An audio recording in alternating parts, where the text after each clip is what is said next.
अस्सलाम वालेकुम जी, मेरा नाम है शेख उस्मान अली और आप मेरा YouTube चैनल देख रहे हैं जिसका नाम है सोच को रंग दो, जहां सोच बोलती है।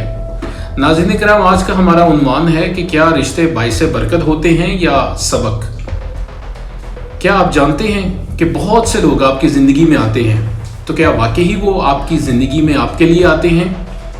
कुछ लोग आपकी ज़िंदगी में जो आते हैं वो आपको कुछ सबक सिखाने के लिए भी आते हैं।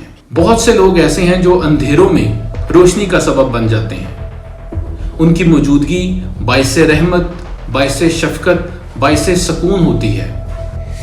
आप उनकी मौजूदगी में ये महसूस करते हैं कि आप रोज़ाना कुछ नई उमंग के साथ ज़िंदगी में कुछ बेहतर करना चाहते हैं और आपका जो पोटेंशियल है वो आप में मौजूद है। जबकि इसके मुतरादिफ बाज़ औक़ात कुछ लोग ऐसे होते हैं जो सोर्स ऑफ मोटिवेशन की बजाय वो आपकी एनर्जी ड्रेन करते हैं। उनकी मौजूदगी से आप टूटते हैं, आप बेसुकून होते हैं, आप बेचैन होते हैं, यहाँ तक कि आप खामोश हो जाते हैं। याद रखें, असल मसला लोगों का आपकी ज़िंदगी में आना नहीं, बल्कि आपका मसला ये हो जाता है कि आप बहुत से रिश्तों को खो देना नहीं चाहते। याद रखिएगा कि एक मुखलिस दोस्त और एक अच्छे रिश्ते आपकी ज़िंदगी में बहुत हद तक आपको कामयाब बना सकते हैं या आपको नाकाम भी बना सकते हैं।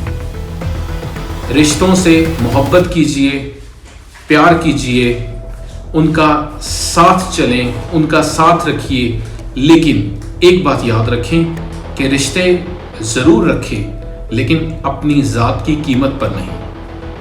और एक और चीज़ जो बहुत इंपॉर्टेंट है वो ये है कि अपने इर्द गिर्द नाज़रीन किराम कुछ लोग ऐसे ज़रूर आप रखें जिनकी मौजूदगी से आप कुछ नया करने का जज्बा और जुनून रखें, जो आपकी खुशी में खुशी महसूस करें, जो आपकी खामोशी को भी समझ सकें और यहाँ तक कि आप अगर खुदा न खास्ता ज़िंदगी में किसी लम्हे गिर जाएं, रुक जाएं, तो वो आपका हाथ थाम सके। उम्मीद करता हूँ आपको ये वीडियो पसंद आई होगी।